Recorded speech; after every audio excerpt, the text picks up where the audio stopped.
Good morning. In today's headlines, former President Trump indicted in the 2020 election case over his actions on January 6th.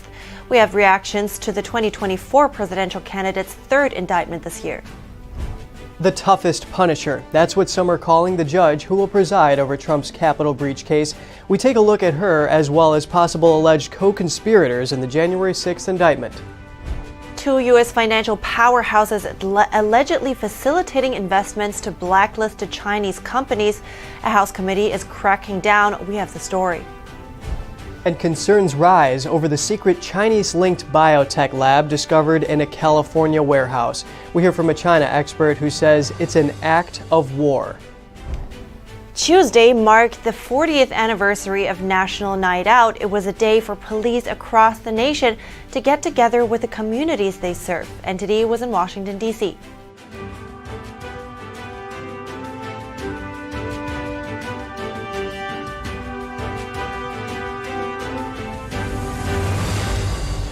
Good morning. Welcome to NTD. I'm Kevin Hogan. Good morning, everyone. I'm Evelyn Lee. Today is Wednesday, August 2nd. You know, Trump predicted the charges were coming. That's right, yeah, and it's the second indictment from Special Counsel Jack Smith's investigation, this time over the events of the January 6th Capitol breach.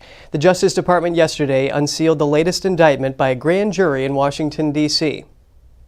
Special Counsel Jack Smith on Tuesday announced the results of his probe into former President Trump's alleged role in the January 6th Capitol breach. A grand jury in Washington, D.C. approved 4 federal felony charges against Trump.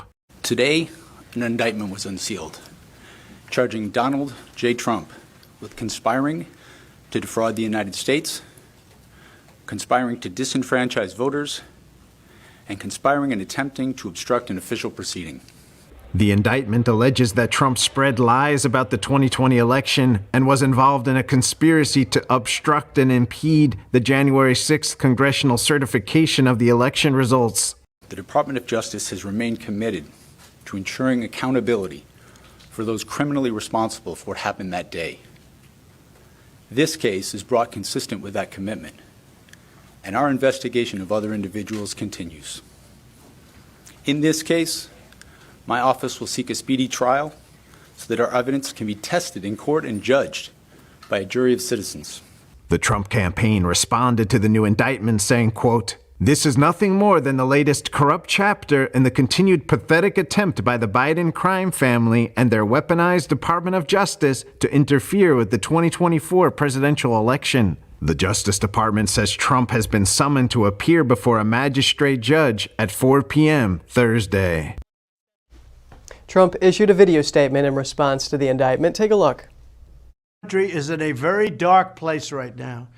But even after everything the deep state has done to me, I will never give up on America. Mark my words, in 2024, we will win back the White House. We will make America great again. I have no doubt about it. They come at me from left. They come at me from right. The rhinos, the communists, the Marxists, the fascists. We will not only survive, we will be stronger than ever before. On Truth Social, Trump questioned the timing of the indictment. He asked why these charges were not brought 2.5 years ago following the 2020 election.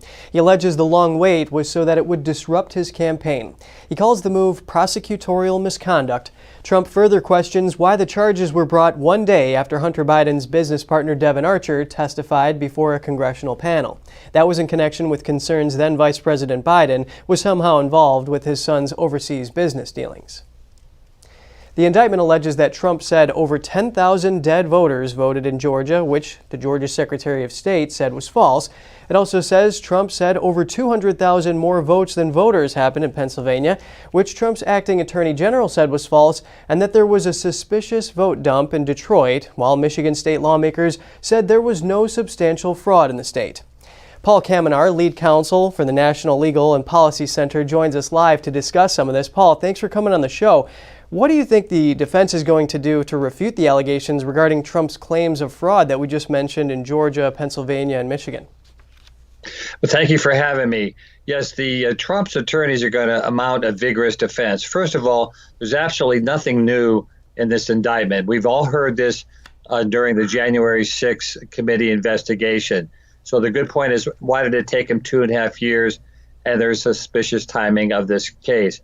Moreover, if they're going to try this case, as their attorney says, this could take 6 to 9 months.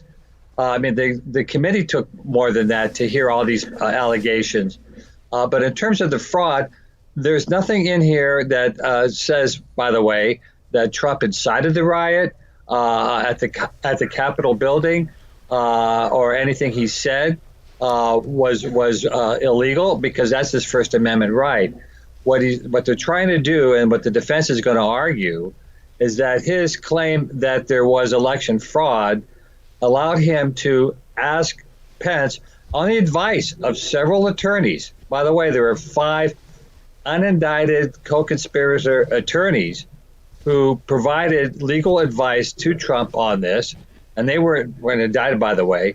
So he was relying on their advice that Trump had the legal authority to not overturn the election, like the liberal media is saying, but simply to pause it, to send it back to the states, to have them look at their results and recertify it. If it came back that Biden won, Trump was ready to live with that. But so, and you have not the fraud necessarily that you mentioned about the dead voters and all that, but the bigger fraud was the ones in states like Pennsylvania, where the state election officials changed the voting process at the last minute because of COVID, saying, oh, we can have mail-in ballots, they can come late, we can tabulate them later. That has to be done under the state constitution by the state legislature. So they're saying, well, you had all these court cases that rejected you, but these court cases, for the most part, said, look, we can't hear these cases. And they didn't have time to get a lot of that evidence in. So they're going to challenge all this. And by the way, one of the counts here is really ridiculous, count 4, where it says that President Trump violated the voting rights of individuals and he intimidated them. This is an 1871 Ku Klux Klan Civil Rights Act, and that's designed to go after, say, white supremacists who grab African Americans on their way to polls and intimidate them and say, you can't vote, you shouldn't vote, etc. That's what that law was about. And they're stretching that law and the other laws about obstructing official proceeding to encompass this. This is purely a political indictment. They already impeached President Trump on this conduct, and that's where it should have been left. But now, while he's running for president, the timing of this, is it common for charges like this to be delayed for several years? Well, it depends. They've had all this information, so there is this delay, but the delay is more suspicious here after Trump announced, and he's in the middle of a presidential campaign. That's the main thing, that you have one administration that's in power, that's running to be reelected, going after their chief opponent, who's running for the other party. If he had been running for president, none of these indictments would have come down on this or the Mar-a-Lago or what have you. So it is, the timing is suspicious, especially after the testimony up on the Hill of Devin Archer, who was Hunter Biden's co-conspirator in terms of getting money from overseas. So yeah, there's a lot of suspicious things going on here. But legally speaking, the defense attorneys are going to mount a vigorous defense. And by the way, one other challenge they're going to be making, and one that we advocated, is to challenge Jack Smith's authority to even bring this, because he wasn't properly appointed as a special counsel under our Constitution, which says that U.S. attorneys and officers like that have to be appointed by the president and confirmed by the Senate. Here, Merrick Garland plucked this guy off the street. He wasn't even a U.S. attorney or former U.S. attorney like John Durham was when Bill Barr appointed him to look into the Russiagate hoax. He was already a U.S. attorney. So this guy is basically having all this authority, and we're arguing, and they're going to be making this argument in the Mar-a-Lago case, and I'm assuming in this case too, that Jack Smith is just unconstitutional. And Paul, of course, Trump is the GOP frontrunner here. The indictment alleges that Trump lied and acted on it by trying to substitute electors, persuade VP Pence to block the certification, and so on. But an op-ed by the Wall Street Journal is saying that this has troubling implications beyond Trump. That is, if a partisan prosecutor deems statements to be false, then they can go after that person. What's your reaction to this? Well, that's true.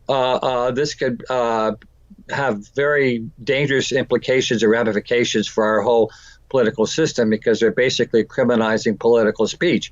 And then we can go back to what the Democrats said. I mean, Nancy Pelosi, when Trump won in 2016, she said, our election was hijacked. We can't let this happen. And also before that, in the 2006 race, they said, oh, the voting in Ohio, the voting machines were rigged. And so there's like 100 instances where the Democrats have raised challenges to the presidential elections when the Republicans won. And so if they're going to play this game, then you can have this kind of criminal action brought against both sides. And that's a dangerous road to go. I really appreciate your analysis. Paul Kamenar, National Legal and Policy Center, thank you so much for your time. Thank you for having me. Republican 2024 presidential candidates reacted to the new indictment yesterday. Trump's attorney said in the case also revealed the focus of the defense. NTD's Jeremy Sandberg has more on the response. Trump's lead attorney in the January 6 case, John Lauro, called the indictment an attack on free speech and political advocacy. We engage in vigorous debate in this country about politics. What we don't do is criminalize political speech. This indictment is a game changer. It's the first time that we've taken political speech and said we're going to criminalize it by the party that's in control against the party that's contesting the next election, where the two individuals involved are going to be running for office. That is an incredible set of circumstances. Lauro says Trump's defense will focus on free speech. There's nothing that's more protected under the First Amendment than political speech. So at the end, our defense is going to be focusing on the fact that what we have now is an administration that has criminalized the free speech and advocacy of a prior administration during the time that there is a political election going on. GOP 2024 presidential hopefuls had mixed reactions. Presidential candidate Mike Pence said the indictment serves as an important reminder that anyone who puts himself over the Constitution should never be president of the United States. Pence says Trump's candidacy takes attention away from Biden's economic policies and alleged corruption. GOP presidential candidate Asa Hutchinson accused Trump of misleading his supporters. The indictment talks about that he knew that he had not won the election, but he continued to propagate this idea that he had. He misled his voters, and he continues to do that today. Hutchinson says it's time for new leadership in the country, a sentiment shared by Republican presidential candidate Will Hurd. He needs to be beat in a primary. And yes, he's the presumptive nominee. The elections are 25 weeks away. There are more people that would rather not see Donald Trump as the Republican nominee or on the ballot ever again. Those people are the ones that are going to have to get activated, vote in primaries, and that's how we're going to solve this problem of Donald Trump once and for all. GOP contender Vivek Ramaswamy condemned the indictment as un-American and committed to pardoning Trump should he win in 2024. It would be easier for me if Donald Trump were eliminated from competition. That's not how I want to win. This is not about politics to me. This is about first principles. We do not want to become a country where the party in power is able to use banana republic-like tactics to eliminate its political opponents. Presidential candidates Senator Tim Scott and Florida Governor Ron DeSantis posted their opinions on X, but stopped short of committing to a pardon. Scott said the indictment reveals two different tracks of justice, one for political opponents and another for the son of the current president. DeSantis vowed to end the weaponization of government, replace FBI Director Christopher Wray, and ensure a single standard of justice for all Americans if elected. The Trump campaign released a statement dismissing the indictment as an attempt to interfere with the 2024 presidential election. Jeremy Sandberg, NTD News. We will have more for you on Trump's indictment and what's known about the 6 alleged co-conspirators after the break. And coming up, 2 U.S. financial powerhouses allegedly facilitating investments to blacklisted Chinese companies. A House committee is cracking down. And concerns rise over the secret Chinese-linked biotech lab discovered in California warehouse. China expert Gordon Chang says it's an act of war and that there are undoubtedly more of the labs on U.S. soil. That story and more after the break.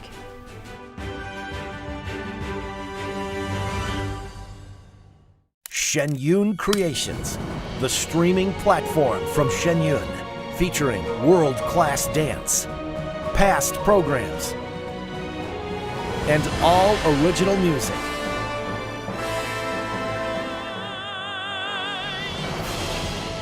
Masterclasses, behind the scenes, comedy, and more. Explore shenyuncreations.com. Say goodbye to harsh, bitter coffee and hello to a delicious, smooth brew. With specialty quality beans, expertly roasted in-house, you'll taste the difference with every sip. Fermented with a blend of 50 enzymes, Days Coffee delivers a rich brew like no other. Made with the highest grade specialty beans available, you're sure to taste the difference. Elevate your morning with Days Enzyme Fermented Coffee. Is deep sea fish oil really healthy? Due to pollution in the oceans, most fish contain heavy metal elements and radioactive substances. That's why it's so important to choose a pure source of omega-3. Puritang green vegetable omega-3 is made from purslane and perilla seeds, which are rich in nutrients and minerals, especially vitamins A, D, E, calcium, and iron. With natural processing and no harmful chemical additives, it has more than 90% concentration of omegas-3, 6, 7, and 9. It effectively improves brain power and is beneficial to the heart's health. Puritang omega-3 does not smell of fish and contains no pollutants, so both adults and children can safely and easily consume it over a long period of time. Puritang green vegetable omega-3, greener, healthier, and more effective. Visit puritang.com to learn more. Hey Bobo, do trees tell each other stories? I'm sorry, I'm afraid I don't know that. Hey, why don't we go find out? Listen. Do clouds take naps? I couldn't tell you. Dad, do stars visit their friends? Look!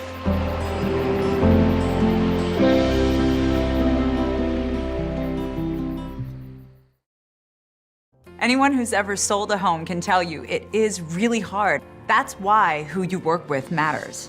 Together with Homelight, we've helped thousands of people sell faster and for the best price.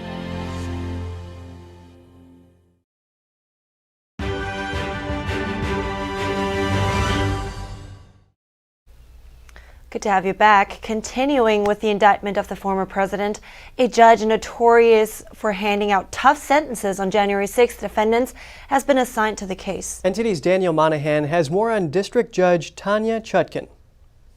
Judge Tanya Chutkan has doled out stricter sentences than the Justice Department called for in 7 January 6 cases. She honored its requests in 4 others and sent all 11 Capitol breach defendants who came before her behind bars. In 4 cases in which prosecutors weren't even seeking jail time, Chutkan handed out sentences ranging from 14 days to 45 days. The Associated Press called Chutkan the toughest punisher, saying she has consistently taken the hardest line against January 6th defendants of any judge serving on Washington's federal trial court. In comparison, 20 judges who have sentenced Capitol breach defendants have handed out lighter sentences than prosecutors were seeking in about 75% of cases. No other judge apart from Chutkan has exceeded prosecutors' recommended punishment in most of the cases assigned to them. Chutkan has repeatedly spoken out in very strong terms against the events of January 6th. The Jamaica native has served as a federal judge since she was appointed by former President Barack Obama in 2014. After graduating from University of Pennsylvania Law School, Chutkan spent more than a decade working as a public defender in Washington, D.C. At a sentencing hearing in October 2021, she said those who participated in the January 6th breach soiled and defaced the halls of the Capitol and showed their contempt for the rule of law. At the same hearing, she rejected comparisons between January 6th and the 2020 BLM protests, saying to compare the actions of people around the country protesting mostly peacefully for civil rights to a violent mob seeking to overthrow the lawfully elected government is a false equivalency and downplays the very real danger that the crowd on January 6th posed to our democracy. At least 14,000 people were arrested in the BLM protests, and more than 19 people died in relation to the unrest. Arson, vandalism, and looting caused approximately $1 to $2 billion in damages. Before sentencing two friends who came to the Capitol, Chutkan said, "This wasn't Bill and Ted's excellent adventure," calling their actions an assault on the American people. She added, "This was a violent attempted overthrow of the government, and it almost succeeded." Daniel Monahan, NTD News. We're continuing with the Trump indictment. NTD's Daniel Monahan has more on Trump's alleged possible co-conspirators. The 6 alleged co-conspirators are not named in the indictment and have not been charged by special counsel Jack Smith, but their detailed descriptions hint at their identity. Possible alleged co-conspirator number 1 is Rudy Giuliani. The former New York City mayor and Trump's former personal attorney played a prominent role in sharing theories of widespread fraud in the 2020 election and spoke at an event outside the White House on January 6, 2021. Number 2, attorney John Eastman, who represented Trump in a lawsuit to overturn voting results in 4 states.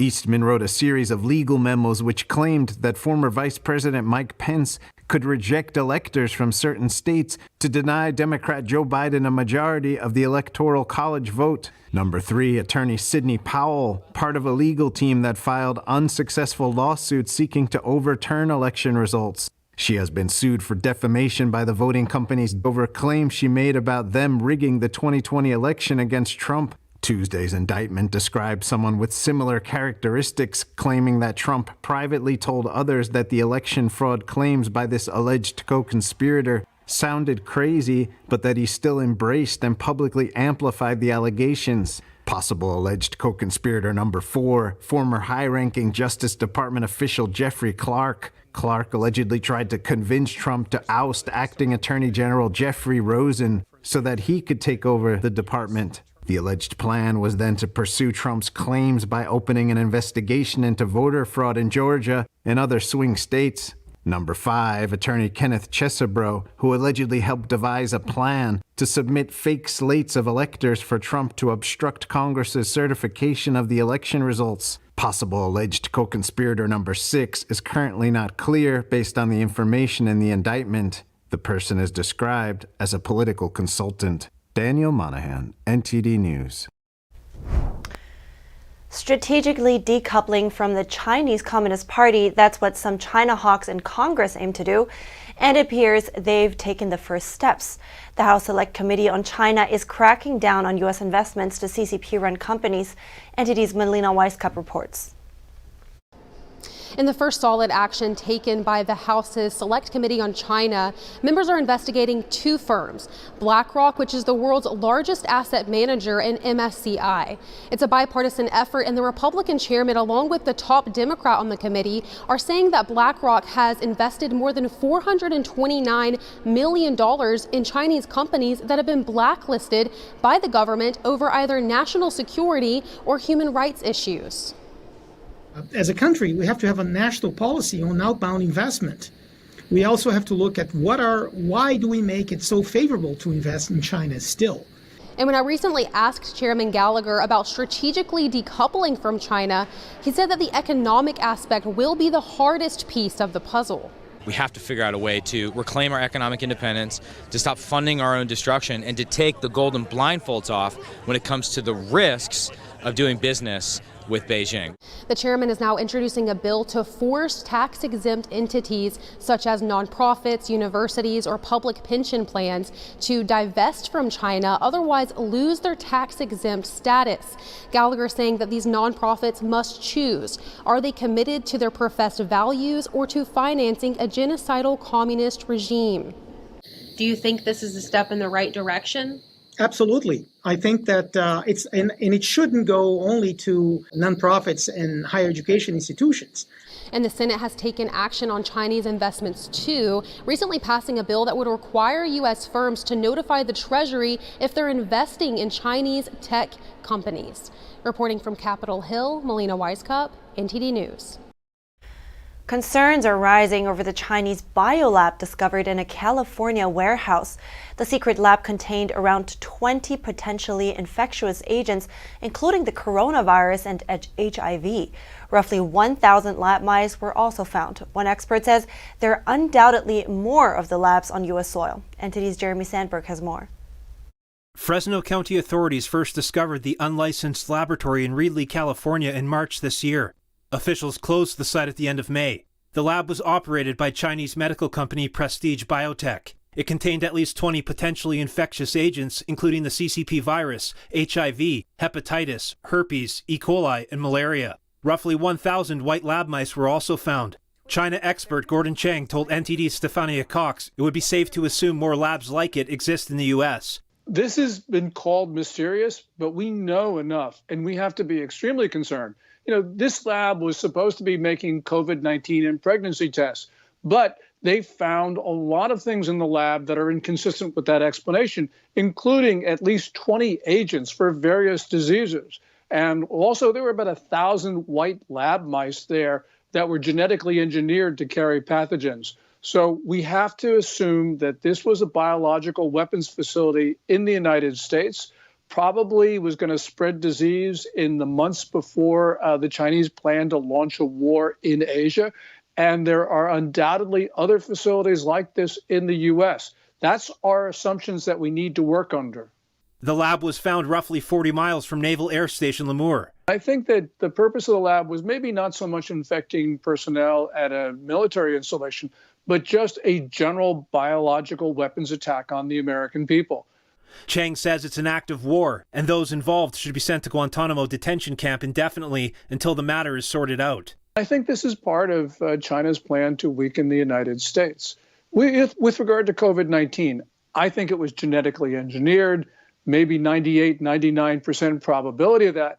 But Steph, there's something that's 100% certain, and that is that once this disease got out into the Chinese population, Xi Jinping decided to spread it beyond China's borders. At critical times in December 2019 and January 2020, they lied about transmissibility. They told the world it was not contagious when they knew that it was. And while they were locking down their own country, they were pressuring others, especially the U.S., to take arrivals from China without restrictions. You put those two things together, and the only conclusion is they wanted to spread this disease. Now we find this facility in Reedley. They want to spread another disease. We need to start looking at other Chinese-owned facilities in the United States. And this is not racial. It's just because no Chinese entity, no Chinese individual can resist the demand from the Communist Party, which has made it clear that the United States is an enemy. We need to fight back. The Chinese think they're at war. We think that we're at peace. We're just oblivious right now. A federal criminal investigation into the lab is ongoing. Jeremy Sandberg, NTD News. Coming up, the Pentagon is suspending security cooperation with Niger. This days after military officers seized power in the West African nation in a coup against the president. Stay tuned for more.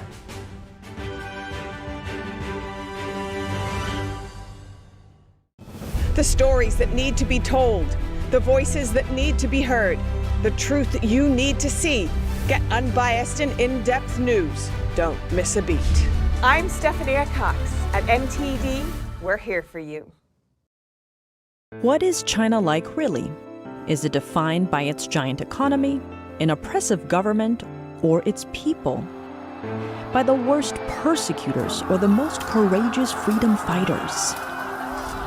We're lifting the veil to look at global impacts and how close the regime is to your doorstep. From eyewitnesses and analysts, get the facts. Here on China in Focus.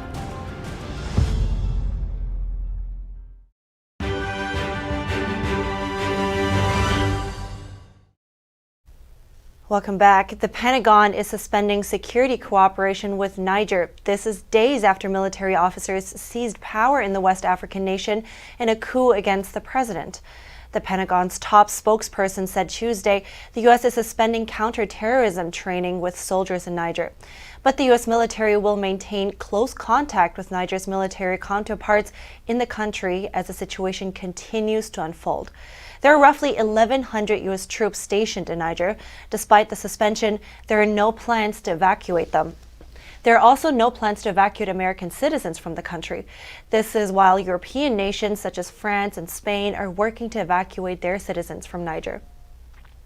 On Thursday, Niger's army spokesman said all activities by political parties in Niger have been suspended until further notice. And over to Ukraine, where we have some updates. Russian drone attacks on Ukraine have intensified. An attack by Russia on Ukraine's grain ports in the early hours of this morning included a port across the Danube River from Romania. According to Ukraine's defense ministry, a grain silo was also damaged in the port of Izmail in the Odessa region, which was the main target of the attack. There were no reports of casualties. The attacks have had an impact on the price of grain, which affected food prices globally. Several Russian drones were shot down early this morning over the Ukrainian capital, Kyiv. The mayor of Kyiv said several districts of the city were hit by falling drone debris, but no injuries or casualties were reported. Air raid alerts were later lifted for the capital and surrounding areas. And now some short headlines from around the world. Meta has begun the process to end access to news on Facebook and Instagram for all users in Canada. That's in response to a law requiring internet giants to pay news publishers. The Canadian government denounced the move as irresponsible. Engineering firms, including Honeywell, warned Germany of unintended consequences of a bill banning gas boilers. The unpopular legislation will allow the government to exclude a refrigerating gas and heat pumps. The companies warn of adverse impacts on energy efficiency, energy security, and the financial cost to citizens. Armed robbers raided a store of the luxury Swiss watch brand Piaget in Paris yesterday. They escaped with between $11 million to $16 million worth of jewelry. French media report the gang was smartly dressed, with men wearing gray suits and a woman in a green dress. A Russian cruise ship left a port in Georgia after angry protesters threw eggs and bottles of water and asked the tourists to leave. The protesters in Batumi were opposed to two Georgian regions occupied by Russia and the war in Ukraine. The tour operator has dropped Batumi as a stop on the ship's route. And apparently Facebook did not think that it was worth it to pay the news publishers to have their content on their site. Well, go figure, right? Yeah. And we're going to continue our program with Florida now adopting a new statewide college entrance exam to be used together with the SAT and ACT. What's behind the potential change? Find out when we come back.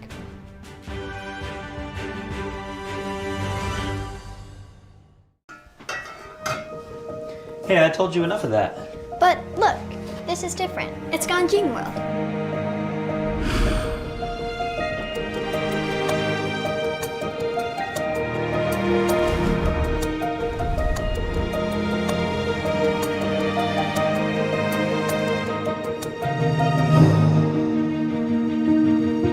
Ganjing World. Family-friendly entertainment.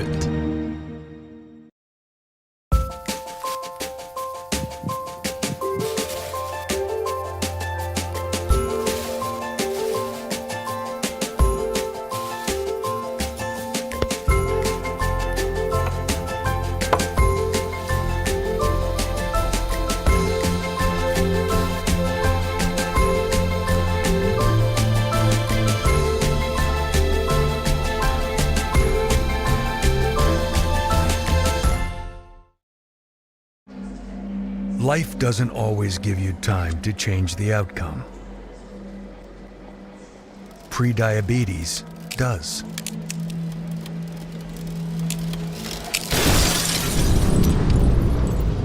One in 3 adults has prediabetes,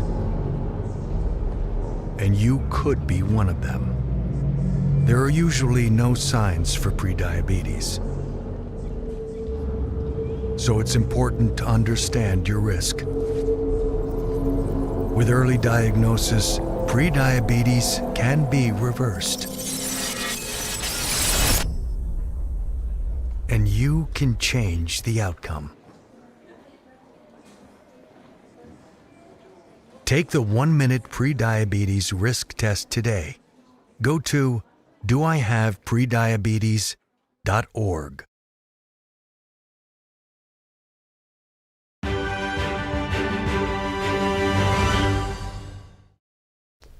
Good to have you back. Florida Governor Ron DeSantis is pushing universities in his state to accept a new standardized test, popular with Christians and conservatives. Florida may become the first state to require the Classic Learning Test, or CLT. This test is designed to be an alternative to the SAT and ACT, which some think promote a progressive agenda.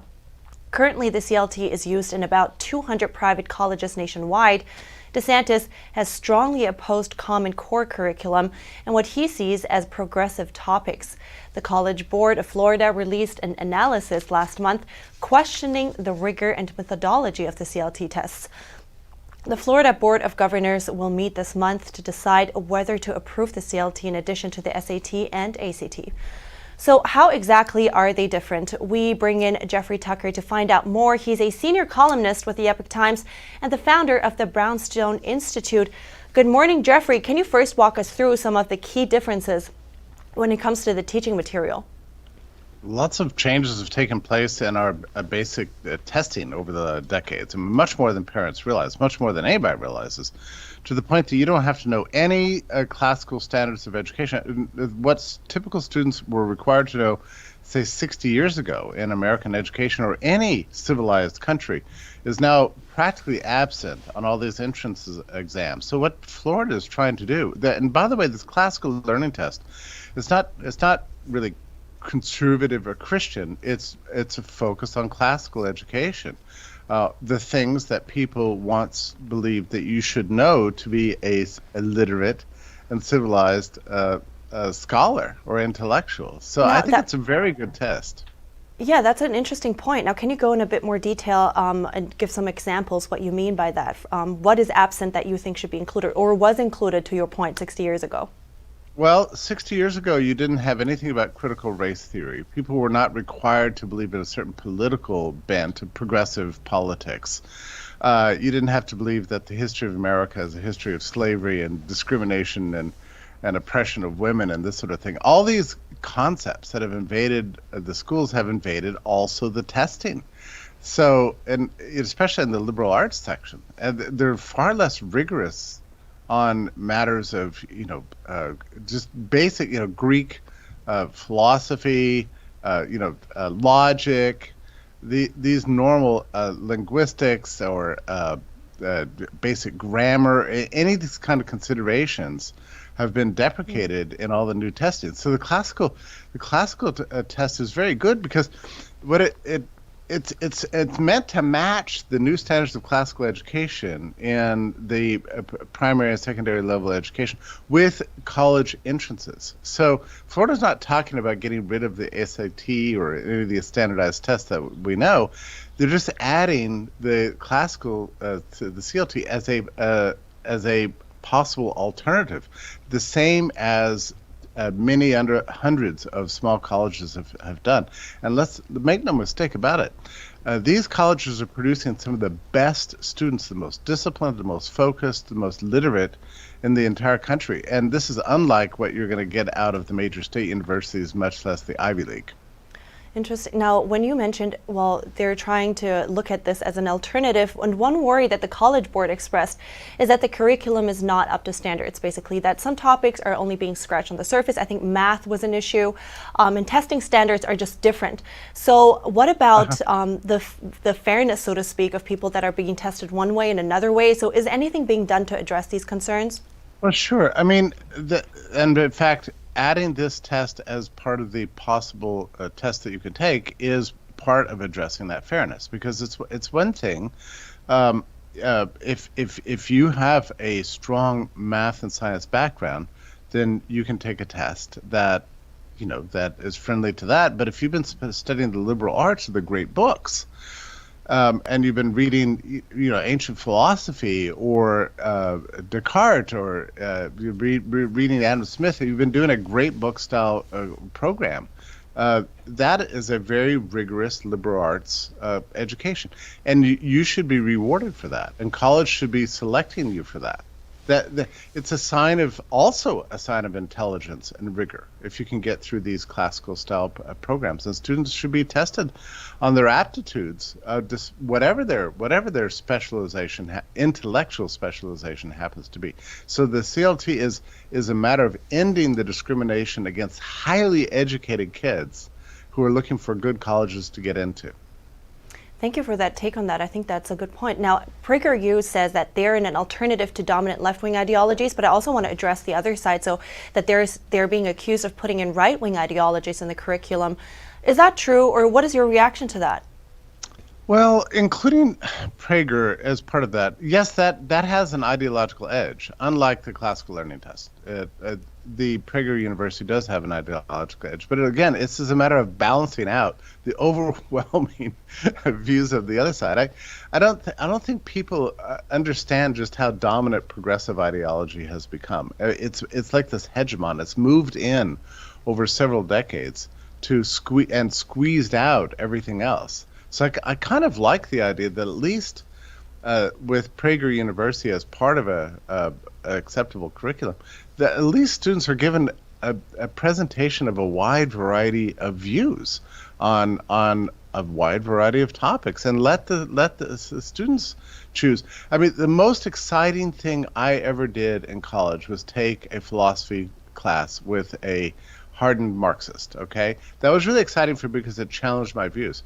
Well, the problem is that since I was in college and now everybody's a Marxist. Okay, so we need some voices to challenge that, to push back on it, if we're going to have a rigorous education as opposed to just pure indoctrination. I hope you see what I'm saying. Yeah, help students think for themselves. I think that's a good point too. Yeah. Thank you, Jeffrey Tucker. I really appreciate your time this morning. It's such a pleasure to be here. Thank you. A report shows over 100 colleges in the U.S. are still enforcing COVID vaccine mandates. That's more than 3 years after the pandemic first started. NTD's Arian Pastar has more. An organization called No College Mandates recently posted this list, saying over 104 colleges in the U.S. are still mandating COVID vaccines for students. Among those institutions are Harvard, Rutgers, Johns Hopkins, and more. Back in May, the WHO and the CDC both said COVID-19 isn't a public health emergency anymore. No College Mandates describes itself as a group of concerned parents, doctors, nurses, professors, and more. I spoke with Dr. Clayton Baker, a medical expert with the organization. Does it make sense to still have these mandates from a medical standpoint? No, it makes no sense whatsoever. We knew as early as mid to late 2020 that the death rate and serious injury rate for young, healthy people was vanishingly small with COVID. So it really never made sense. What's more, Dr. Baker tells me there are certain risks tied to young adults taking the COVID vaccine. He says studies show there's an increased risk of myocarditis after getting a COVID mRNA vaccine, especially for young men. And cardiologist Dr. Peter McCullough previously testified on the issue under oath. He said over 200 peer-reviewed studies show cardiovascular syndromes are directly attributable to COVID-19 vaccination. What's more dangerous at this point, actually having a vaccine mandate or not having a mandate, which means there could be unvaccinated students probably getting COVID or possibly getting COVID? Put it this way, the risk-benefit analysis for mandating vaccines in college students is absolutely to the negative. The benefit is negligible if it even exists, and the potential harms are death of students. Almost 4,000 colleges across the U.S. have already let go of vaccine mandates or never required a COVID-19 vaccine. Dr. Baker says the 100 still left should follow suit. Arian Pastar, NTD News.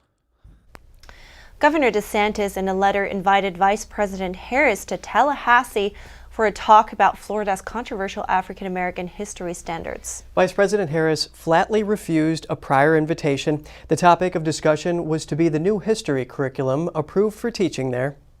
In a speech from Orlando yesterday, Harris labeled DeSantis and Florida Republicans as extremists. She also accused them of replacing history with lies. In his letter to Harris, he wrote that the Biden administration has disparaged and misinformed Americans about the Florida educational system.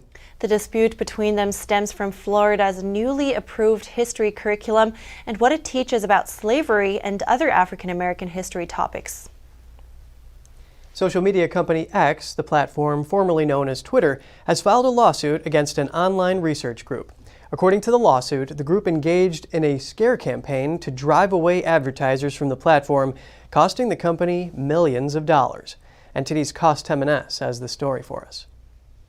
The lawsuit against the Center for Countering Digital Hate, or CCDH, was filed on July 31st. It states that CCDH's American and British operations engaged in a string of unlawful acts designed to improperly gain access to protected X Corporation data, such as data scraping from a secure database containing X data, by convincing an unknown third party to share their login credentials for the database. X Corporation argues that the center's actions were a scare campaign, which led to the loss of advertisers, amid accusations of ongoing violations of so-called hate speech rules. The center has argued in favor of deplatforming accounts that share content the group deems hateful or misinformation, including conservative websites like The Federalist. The lawsuit seeks damages with interest for alleged breach of contract and violation of the Computer Fraud and Abuse Act, as well as intentional interference with contractual relations. X Corporation also requested that CCDH be prohibited from further accessing, using or disclosing any X materials or data. The center's CEO Imran Ahmed decried the move, saying his organization has no intention of stopping its actions. Ahmed also accused Musk of using the lawsuit to silence criticism of his leadership. Since Elon Musk's takeover of the platform last year, it has been hailed by conservatives for honoring users' First Amendment rights. The latest lawsuit is the fifth that X has filed in recent weeks, relating to unauthorized data collection. Suspends, NTD News. Fitch Ratings made a rare move yesterday by cutting the U.S. government's credit rating from AAA to AA+. The move was not a surprise, though. Fitch warned the administration about the move back in May. The last time the credit rating was cut was in 2011. Fitch cited rising federal, state, and local debt and a worsening standard of governance as the main factors. Over time, this lowered credit rating could cost U.S. taxpayers and raise borrowing costs for the government. Treasury Secretary Yellen denounced the decision as arbitrary and based on outdated data. Well, that's just one of the reasons to keep the national debt manageable. Yeah, that's right. Well, let's see how this will affect everybody here in the U.S. Yes. And coming up, if you missed last night's Supermoon, we have some beautiful footage of it.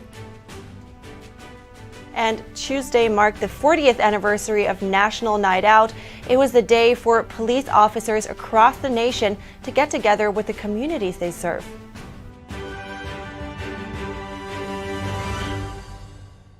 According to Marx, everything must be seen through the lens of oppressor and oppressed. Our property rights have continued to get weaker. The threat of these takings is no longer just for public use, but also for better use. This means that the government can force the exchange of property from one private citizen to another private citizen. This is nowhere near the Founding Fathers' intentions. We now have a record share of Americans that have never been married, I being one of them. In fact, the median age of a first marriage has never been higher. Now, you may be thinking this is only affecting single adults. Well, not exactly. According to Pew Research, 1 in 4 parents living with their child are unmarried. And let's take a look at how many children are currently living with either one parent or no parent.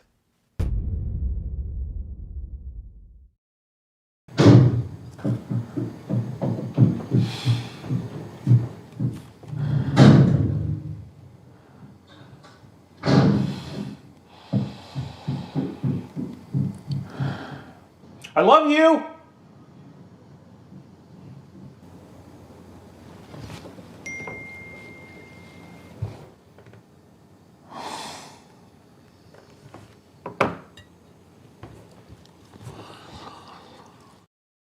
can remember being back in medical school where it was almost a depressing conception of the brain. We're born with so many neurons that peak like around 20, and then it's just a downhill decline from there. But today, we are going to debunk this old way of thinking and use a new technology called the functional MRI PET scanner to show that the brain can be rewired to function much better. It caused an almost immediate change, and by better, I mean improved focus, longer attention span, better mood, decreased risk of developing dementia, and an overall better life. So get ready to be surprised and even amazed. This is really exciting information as we explore what is possible, as we talk to thought leaders in the field. I needed to make sure I'm really that guy, okay. See the cutting edge tools they are using to assess the brain and hear from real patients about their dramatic healing process. That's good.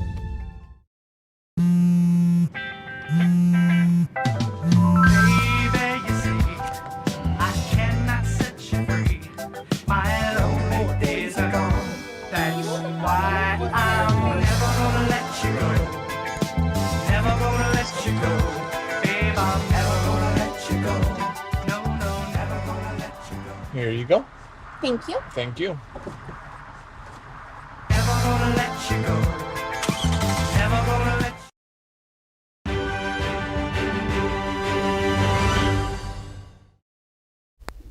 Welcome back. The first Tuesday of every August is National Night Out. This is the day for police officers from all across the country to build relationships with local communities. NTD's Sam Wong brings us more from Washington, D.C. Peace and joy at the nation's capital. It was all made possible when local police officers walked into the very crowd they protect and serve, showing their neighbors who they are behind the badge. National Night Out showed law enforcement that you have to be part of the community, you have to interact with them, and you have to be a member and listen to them and be a partner.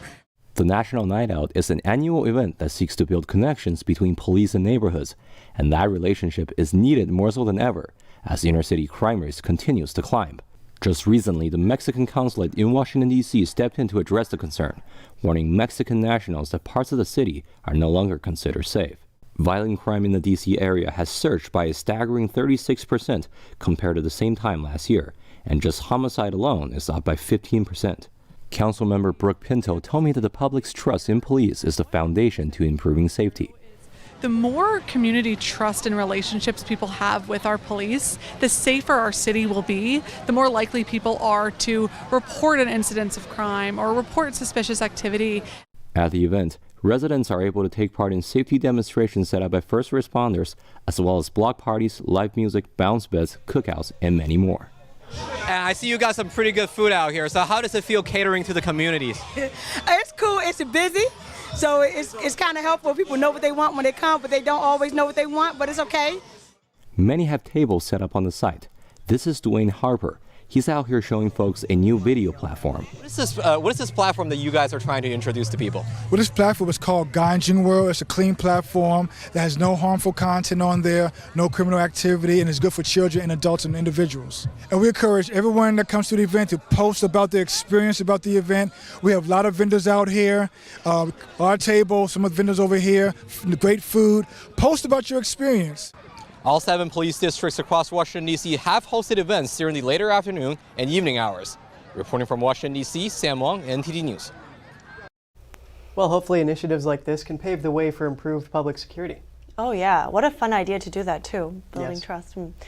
Something exciting for stargazers now. The first of 2 August supermoons took place last night. Footage of the rare spectacle has gone viral on social media. These shots here were taken in Jerusalem, but it was also seen in other parts of the world, including here in New York City. Supermoons are full moons that come closest to Earth's orbit, making them seem larger and brighter. It's also known as a sturgeon moon because that's when sturgeon fish increase in North American lakes. If you missed the event, don't worry. Another blue supermoon will rise again on August 30th, and the next one will be once-in-a-decade phenomenon. Look at that beautiful sight. Yes, just seeing the moon, it was so bright, like a big light bulb. Oh yeah, you were one of the stargazers, right? You enjoyed that? No. Well, good that you were able to catch that. It's fun. All right, that's all for today's program. We'd love to hear from you at goodmorning@ntd.com. Write us if you'd like. Thanks for watching. I'm Evelyn Lee. And I'm Kevin Hogan.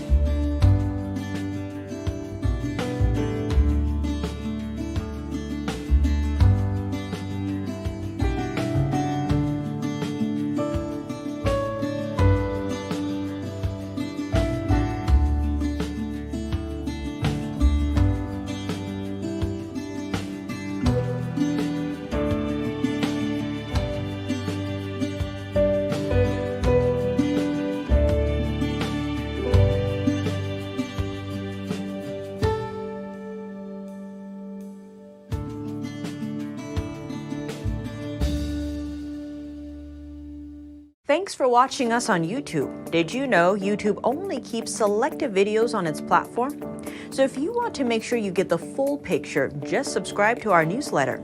Go to newsletter.ntd.com and sign up. It's free.